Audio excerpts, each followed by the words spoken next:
The U brand was conceived by folks over at Micromax to combat Chinese entrants like Xiaomi and OnePlus. U tasted success with its low and mid-end offerings, but now, in a first for an Indian brand, U has a true flagship in the Utopia. Top-of-the-line internals, metal, a high-resolution camera, Cyanogen OS, the Utopia spec sheet is every tech enthusiast's dream. But is this potential realized? Well, that's the question we're going to try to answer in this video. But before we get to that, if this is your first time here, or in case you just can't remember, my name's Ash, this is C4E Tech, and you're watching my full review of the U Utopia. Let's get started.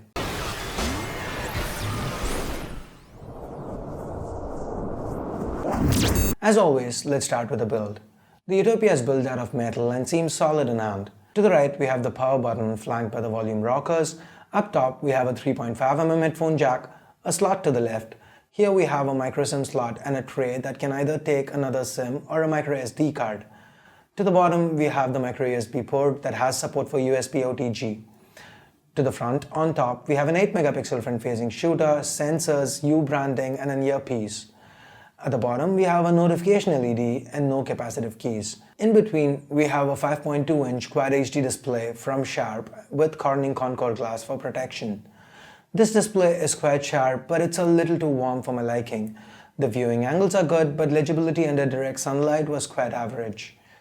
To the back, we have a 21-megapixel rear camera with a dual-tone dual LED flash, a fingerprint scanner, U branding, and the internal speaker. It's worth noting that the glass covering the camera picks up scratches very easily, and as you can see, despite being used very carefully, the glass covering the camera on my unit has a lot of scratches. Anyway, the Utopia feels comfortable in hand thanks in large to the smaller display, rounded edges, and its overall sleek profile. It's just 7.2mm thick and weighs in at under 160 grams. Single-handed usage is definitely reality here.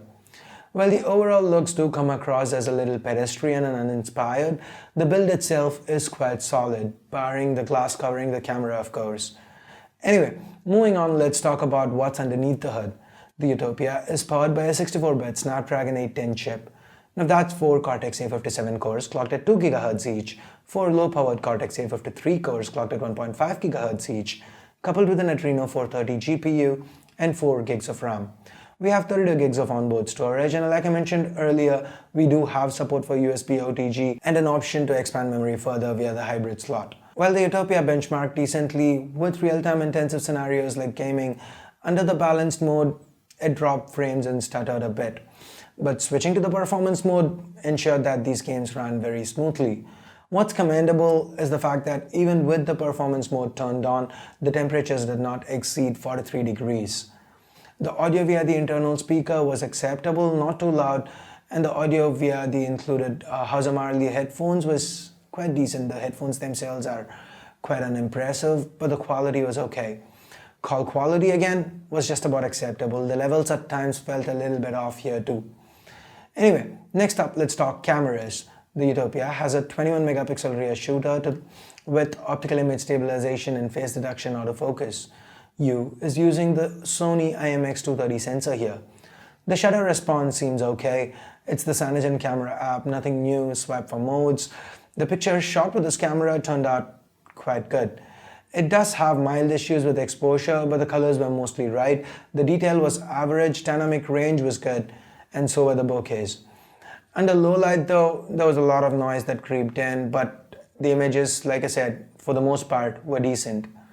This camera can also shoot 4K video, and the resulting footage here was great. Optical image stabilization makes quite a difference, and the processing is top-notch. Good detail, smooth footage. The 8-megapixel front shooter, while not the best we've seen, can shoot usable selfies. With that, let's now move on to battery life.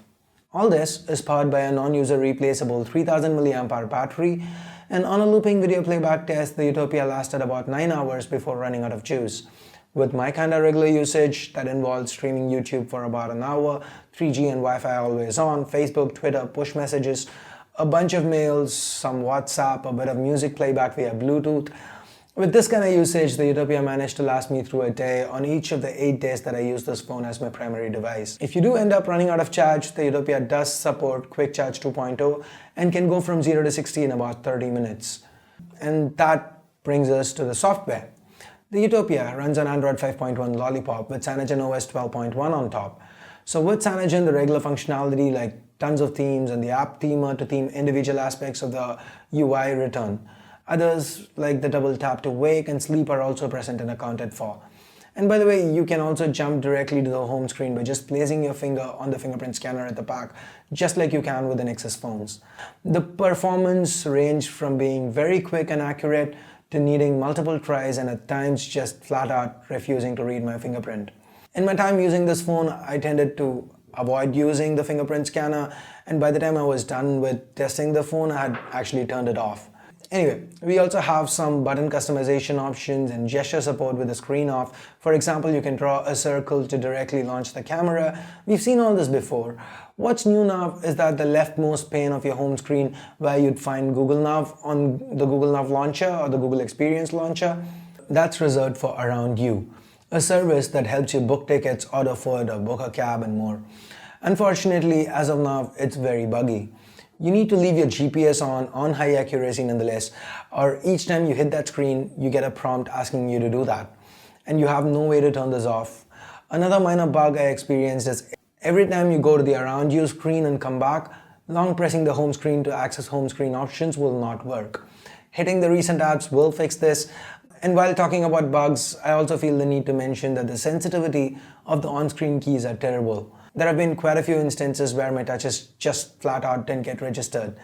If most of these sound very familiar to you, it's because I'm almost repeating what I've said in my unboxing video, almost word for word. It's really sad to see that it's been more than a month and these bugs still remain unaddressed. But barring minor bugs like these, the user experience was okay, quite good actually. Apps opened up quick, memory management was also good, and mostly it's smooth sailing. So that brings us to the price. The Utopia is priced at 24,999 rupees and is available via Amazon India on open sale. So should you get it? Well, if the issues I pointed out seem minor to you, and for the most part they actually are, then the Utopia should serve you well. If not, you'd be better off with the OnePlus 2 or the Nexus 5X thanks to all the price cuts it's received. So that's just me. What do you think? If you were in the market today for a smartphone in this price range, would you pick up the Utopia or would you look at the Moto X Style or the Nexus 5X or something else?